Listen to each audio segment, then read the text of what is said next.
না, বুঝতে পারছিস তো?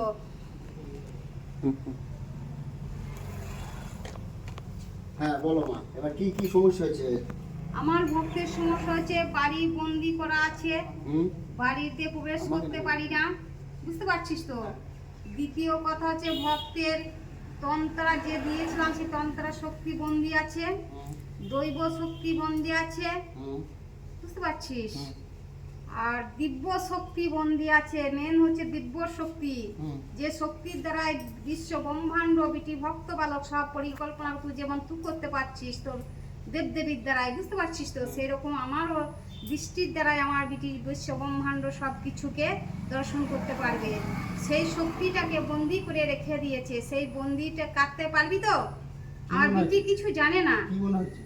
দেখ, আমি কাউকে নিন্দা চর্চা করতে আসি না এখানে। তোর তো অনেক ক্ষমতা, তোর দেখ আমি পারবো কি পারবো না, তোকে দেখ। ঠিক আছে, সেগুলো সমাধান করে দিবি, আমি সেটাই তো বলতে চাইছি বেটা। আচ্ছা, আর আর কি কি করতে হবে? ওর বাড়িতে এখন বর্তমানে কে কে আছে? ভক্তের বাড়িতে কে কে আছে? ভক্তর বাড়িতে অপশক্তির বাস। আচ্ছা।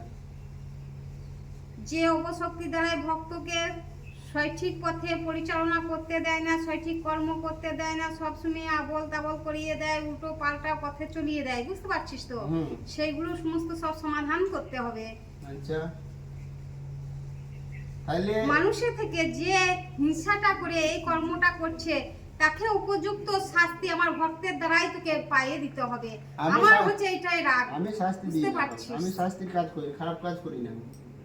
যা করি ভালো করি। তুই না করলেও আমি করব, সে তুই না করলেও আমি করব। কি মা তুমি? কেন করব না? সে আজকে 10 বছর ধরে আমার ভক্তকে কাঁদিয়ে বেড়াচ্ছে, অসৎ পথে কর্ম করাচ্ছে, আর আমি তাকে দেখবো না? কিভাবে বলছিস তুই? কি ভাবে বলতে মা চাইছিস? কখনো চাই সন্তানের ক্ষতি করতে? সেও তো আপনার সন্তান না? সন্তান লাভ হতে পারে, সন্তান সে হচ্ছে কুসন্তান, সুসন্তান নয়। তাহলে ক্ষতি করবে? এই সে যদি ক্ষতি করতে পারে তার ক্ষতি কেন করবো না বল আমাকে? ঠিক আছে, যা। বল, সে হচ্ছে কুসন্তান, তাহলে সে সবসময় নিজে ভোগ করবো, আত্মসমর্পণ করবো, আর আর পাঁচটা ভক্তটুক সে চায় না, কেন চাইবে না? আচ্ছা ঠিক আছে, আমি তাহলে এখন যত বন্ধন আছে আমি সব কেটে দিচ্ছি। হ্যাঁ, ঠিক ভক্তের আছে। যত বন্ধন আছে সেইটার জন্যই তো এসেছি ভক্তকে সব নিয়ে। কেটে দিচ্ছি। কাটার পরে পুনরায় আরেকবার আসবে, ঠিক আছে? পুনরায় আরেকবার আসবে, সম্পূর্ণ হলো কি হলো না সেটা বলার জন্য। তুই কেটে এক্ষুনি দিলে তো আমি এক্ষুনি ভক্তকে ঘর করতে লাগবো। আমি সেটাই তো বলছি, এক্ষুনি কেটে দিচ্ছি। ঠিক আছে, আবার তাহলে এখন আসো, আমি কাটবো ওকে। ঠিক আছে, আসো।